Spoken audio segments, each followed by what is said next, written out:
Tadesse Mescal, I don't know if you know him. He was featured in Black Gold, the film about the coffee producers. So he's been billed as the Cesar Chavez of Ethiopia.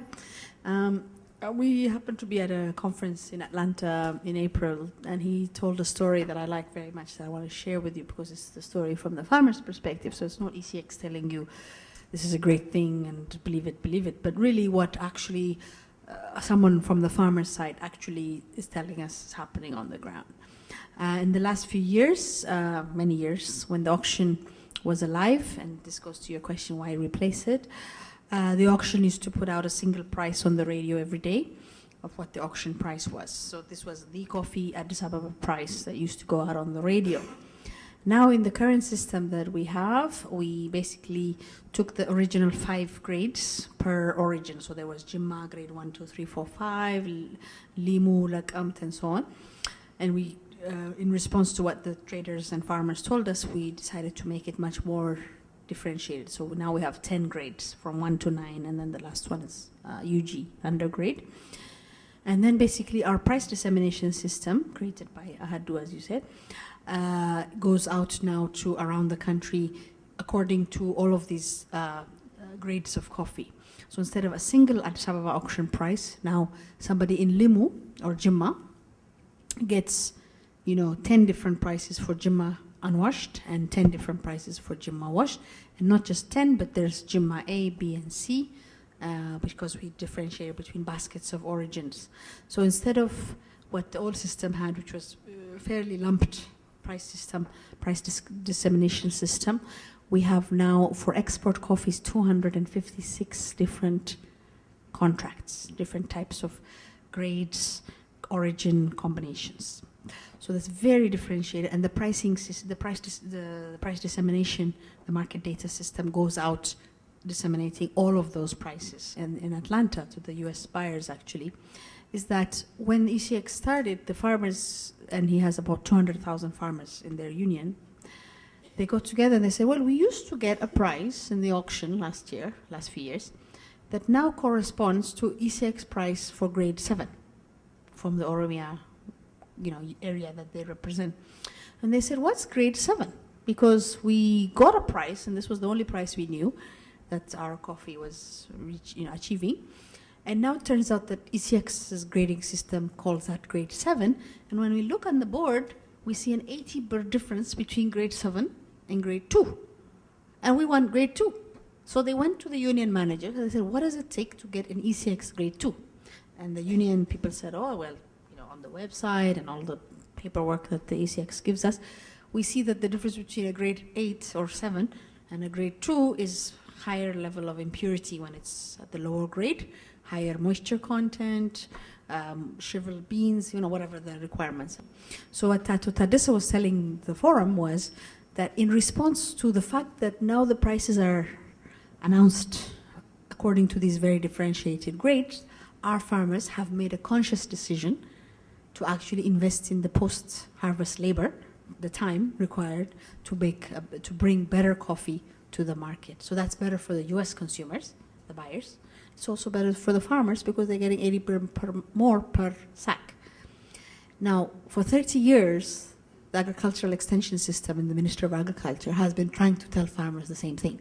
Pick out the beans, get the better, the more shriveled beans out, bring drier coffee to the market, dry it properly, raise it on a bed instead of leaving it on the ground. All these things that the extension agents tell them over and over and over has been of no use for 30 years. But in 5 months, because the system that we created actually showed them the birr difference, the premium, and because farmers are not stupid, they're actually very, very smart people. So they see an 80 birr difference, so it doesn't matter what the extension agent has been telling them for 20 years. What matters is they can bring a better quality to the market. They're going to get 80 birr difference. They want the 80 birr. They're going to spend a couple of days extra to pick out the shriveled beans. So that's directly an impact that, we haven't done lots of research because we're so busy setting up new warehouses and all those things. So we don't have right now the capacity to measure that impact, but it's there. For this kind of endeavor, I guess you need to have infrastructure, basic infrastructure in terms of insurance and the legal framework and, you know, even the telecommunication infrastructure. So what things were done before you kicked off the ECX in that regard? And the other question I have is, if we take the the farmers, Maconnen, I guess, right? So how is Maconnen benefiting from the ECX exchange? When we saw the buyers and sellers shouting, I guess they were grain traders and sellers, like what we call Ehl Nagari back home. So how is people like a single farmer benefiting from this exchange? I was not able to see that from the presentation or from the information I had thus far. As you know, in the United States, Doctor, that we had a little problem with the oil commodity rates, where speculators were came into the system and were driving up the price. Can you speak a little further as to what kind of security measures that you built in your system so that speculators or other nefarious characters would not be able to manipulate the market and bring confidence to the market currently that we have right now? I read a couple of months ago that the government was expropriating the coffee of exporters who were storing in a warehouse because they refused to export. My question is, if that happened in your warehouse, how did it affect your business, and if it didn't happen, and if it's happening in the future, what do you think will happen, especially if the trust that you are trying to build with exporters? Why won't they sanction the rest of the grains to be sold instead of you going out convincing every single farmer and trader? Well, basically, the people that you saw, that my colleague Ben was talking to in Humara, you know, in the film that you saw, asking them to join, were farmers. And the reason we think farmers can directly benefit is because my view is that farmers right now bear the greatest risk from the market. If you look at, and I've done some research in my research days on the extent of price volatility in our markets, in maize, it's about 50% from year to year. The volatility of prices. This is, you know, really among the highest in the world.